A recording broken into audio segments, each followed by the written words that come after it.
Hey, I'm Kimberly Parker and I'm here at Carr University with Opus Art Supplies in Vancouver, and I'm here to show you how to paint a tiger using Liquitex acrylic paints. I'll be using their spray paints, heavy body and soft body acrylics, and their ink. Liquitex professional products are great because they're fully intermixable, meaning the color spectrum is developed with maximum compatibility and versatility in mind, so their paints, sprays, and inks work seamlessly together. So the first step is going to be blocking in your color using the Liquitex Spray Paint. The point of this is to just lay in a whole bunch of your basic color shapes to make it cover the canvas. Great thing about the spray paint is that it gives you a texture without you even having to try. It's really great for skin and for fur, so it does most of the work for you, which is awesome.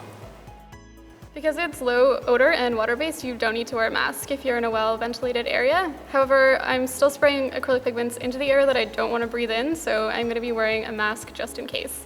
I'm just going to be spraying color directly on the canvas. I'm not worried about being careful here, just really loose, big shapes. You can go back in and fix anything that you're doing. The other thing is to see if you can play around a little bit with the texture of the spray paint, so you can get big spots and little spots. Just mess around with the distance between you and the canvas, getting closer or farther away, and that'll change up the speckles that you get. The Liquitex spray paints are great. You can use them on pretty much any surface, and you can also use them as wet and wet because they take a little bit longer to dry than regular spray paints, so you can still work with them after you've laid it down. So now that I've got my basic shapes blocked in with the spray paint, I'm going to be going in with the Liquitex ink just to put in some basic landmarks and any line work that I want to establish. The Liquitex ink is really great because it comes in colors that you would normally associate with fine art colors. So you've got things like raw sienna, you can get transparent colors, like this is transparent burnt sienna, which is super cool because you can do glaze layers with this ink without even having to dilute any of the pigment. It's got this great dropper, so you can just pick up however much you want and just drop it right into your palette. And then we're gonna do just like a little bit more of a diluted version on this side, so we've got two strengths to play with. So for this step, I'm gonna be using the Zero Legato brush. I really like it because it's got just like a nice long handle, it gives you a lot of control. We're just gonna take a little bit of the lighter wash and just lay in any of the landmarks of the image that we wanna keep the structure on really clear, like the eyes, the nose, and the mouth. The reason I'm using ink is because it's super easy to just wipe off if you make any mistakes. The wash characteristic of it too lets the spray paint come through so that a lot of the work that you've done underneath doesn't get lost. These inks are amazing if you want really intense pigmented color. They're amazingly fluid, so you can use fine detail with them, and they're also non-clogging, so if you're looking for something that you can hang on to for a while, they're great, even in like a really fine nib pen. Next up is going to be ink washes, so it's going to be just laying in with pretty diluted ink, areas that you want shaded or that you want to change the color on a little bit. So we're going to start with the common 999. It's just a really nice soft brush that you can lay in really gentle washes with. I'm going to be working with a few different inks as well. As you would expect, we're going to start from lightest to darkest. So we're going to go first with the sienna. You can see it's pretty subtle, which is really nice. I'm just working around the area of the eye and the nose here especially because that is an area that I want to make more three-dimensional. It's coming out a bit and I need to make sure that is clear. You can see it's dripping a little bit here, which is kind of the effect that I want. If you don't want that effect, then by all means just use a little bit less water. As it dries, it might change a little bit in its color, but it dries quickly, so if you end up not liking it, you can always just wait a few minutes and then go back in and build it up a little bit more. You can already tell it's blending really well with the spray underneath. You can see it coming through a little bit too, which is great. It means that all that work that we put in earlier is not going to go to waste. So now I'm going to be moving into the stripes, which we'll be doing with a filbert brush. It's a number 6 Opus Legato. I'm using it because it's got a little bit of a squared off tip, which is the kind of shape that I want. As you can see, the ink washes underneath haven't totally dried in some areas, so the ink that we're laying down is kind of fuzzing out, which is exactly the look that we want to go for here. So a little bit more organic. You can see what I'm doing here to feather the ink out in the direction of the fur. That's totally up to you. We're going to be doing more of that later, but it's just kind of a fun thing to do while you can. There is one area that I do want to make sure I get right, which is the eyes. So I'm going to be going back to the zero brush that I used for the line work, and that's just because it's more precise. I like to think about the focal point when I'm painting, which is going to be closer to the eyes, and everything else is just going to fade away. So on the areas that fade out, I really don't need to have any detail at all. And if there are areas that you want to blend a little bit more, just add some water and you can brush it right in.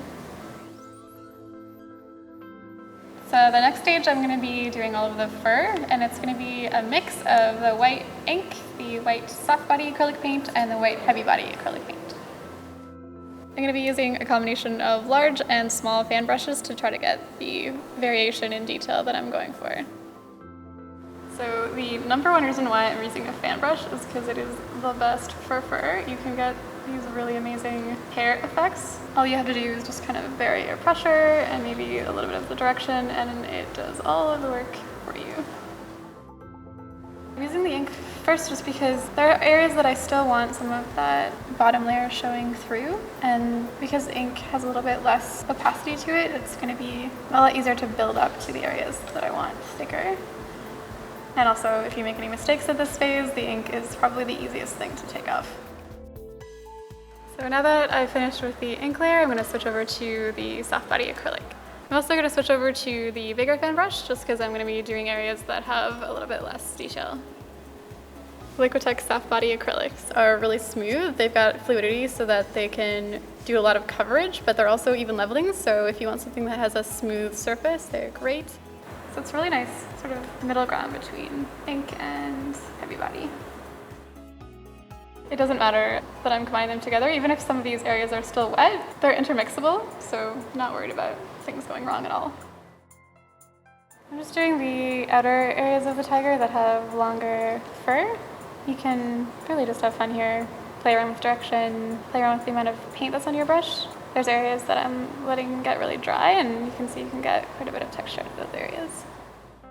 So I think that's looking good for the soft body, and I'm going to move into the heavy body acrylic. So I'm just applying this in the areas where I want the whitest white to be, and that's going to probably be around the eyes, which is where I want the highest contrast. I like the Liquitex heavy bodies because they have the most coverage. You get a little bit of texture with them on the canvas without mixing with mediums. You get a lot of open working time because they take a little bit longer to dry, which is really nice if you want more flexibility. So the next step is just to blend the background in with the tiger itself, just to smooth the transition a little bit. This is just to make the piece uniform. I don't want the tiger to feel like it's just stuck on a canvas. I want it to feel like it's emerging. I still want the specks from the spray paint to show through, so I'm not going super heavy. You can smooth out a lot of your brush strokes just by going back and forth on the canvas. Because the ink is so thin, it responds really well. So now we're going to move into the next step, which is the eyes, and I'm going to be using mostly this Prussian blue ink and a little bit of white. I'm going to start off with just a light blue wash, just because there's some areas of the eye that are going to be lighter. One of the things you want to make sure of at this stage is that the irises are both the same size. If they're not, it can kind of throw things off, so just take a step back and check. While this is still wet, I'm going to go in its pure form. You just want to build this up in layers from lightest to dark. Usually the area around the top of the eye is darkest because there's a little bit of a shadow there. I like working on both at the same time just so that they end up looking similar. So we're getting to the end, and in this stage we're going to be doing what I kind of call the polish and render pass. It's going to involve pretty much everything that I've used, excluding the spray paint. So I'm just going to be mixing them all together and using them interchangeably just to get to a level of finish with this that I'm happy with. I like to start with the shadows first because you can always add a little bit of white at the end to bring it back up. I guess at this stage I'm thinking a lot about the 3D forms that I'm trying to shape, areas that recede and areas that come out, and just making sure that I emphasize those with either shadow or lighter colors. I'm also thinking about brushwork, like areas that I want to have a little bit more texture to them. There's also some areas that I've maybe made mistakes on. The heavy body paint is really great at covering up anything that you would like to change the color of. This Pyrrole Red is pretty dramatic and it might seem a little bit scary, but because it's an ink, it's gonna go on really subtly and it's just gonna add a little bit of dimension and vibrancy to some of the areas that I think are falling a little bit flat. Kind of another color that might be a little bit weird to think of adding is this purple. It might seem a little bit zany to add to this piece, but it's gonna do exactly the same thing as that red. What this does is it just makes the darker black areas look more alive. If you have a lot of pure black on a canvas, they can just turn into dead spots. So if you add a little bit of a color, something that complements some of the other major colors that you're using, that should help keep the painting looking alive. You can see here, I'm actually really happy with this. This is an area of pink that I was worried I was gonna have to paint, but because of the way that the spray paint's mixed together, I didn't have to do that at all. It's already there for me, so that is a cool thing about spray paint.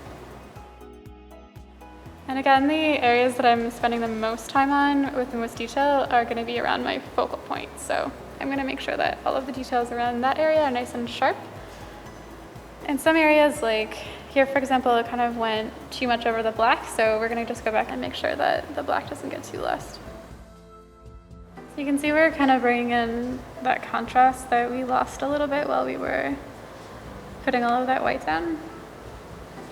The tricky thing about this phase is it's kind of like a push and pull between sharpening details and softening them. I'm just gonna move on to the whiskers now. I'm definitely gonna be using the soft body because I need something that's got some fluidity to it that isn't as thin as the ink. If I use the heavy body paint, it would gum up the brush too much for these strokes and I need them to be quite long, so the soft body is gonna be perfect.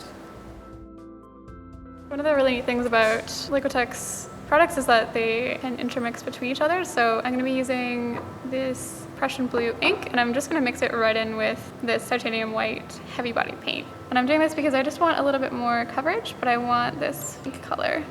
And it's just super nice to not have to worry about compatibility. So I'm just adding the highlights on the eyes.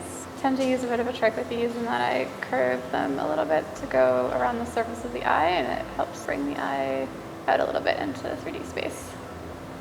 It helps give this like jewel-like impression to the eye where the light is going through the top, bouncing around, and then coming out the bottom a little bit.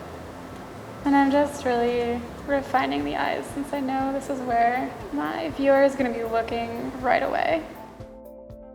So at this point I could keep noodling around with this, but there's definitely a point where you're starting to make it worse, and it's a really big challenge to know when that is. But if you feel like you're getting close, let it go. Thanks so much for watching, guys. I hope you found this helpful. As you can see, everything from the ink to the heavy body, soft body, and spray paint works perfectly together. I'm Kimberly Parker with Opus Art Supplies, and thanks so much for watching.